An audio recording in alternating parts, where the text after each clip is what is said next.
Before I walked around the corner, I took a deep breath to calm myself. It could have been because of nerves or because I just ran up several flights of stairs to get here, but my heart was racing. I took several more deep breaths, rubbed my slightly sweaty hands on my jeans, and then continued on my way. "Miss Davis?" I asked as I knocked on the open door, still somewhat breathless. The woman in question stopped typing on her computer and looked up at me with a smile on her face. "Melissa, please sit down. I'm glad you were able to make time to meet with me today. This shouldn't take too long." I sat down in a chair in front of her desk. "It was no problem. Your office is on my way to class anyway." Her smile eased some of the stress I'd been feeling. It didn't seem as if she'd asked me to meet her about something bad. If it had, that would be the last thing I needed. It was the spring of my senior year at NYU, and I was growing nervous about what I would do after I graduated.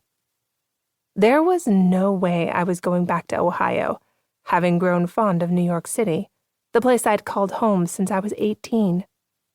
But with graduation looming and me not having any idea what I was going to be doing after, I'd been stressed to the max on top of everything I needed to do to wrap up my courses. "Are you okay?" I guess the stress I was feeling was easy to read, but that wasn't shocking. I'd come to her often to discuss what I would be doing after I graduated. "Just stressed about, well, everything." Miss Davis smiled again. "There's nothing you need to worry about, Melissa. You are one of the best students I've come across during my time here." A surge of pride filled me.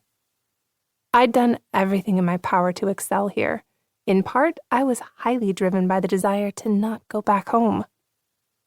"Yeah, but I don't have any plans after graduation yet."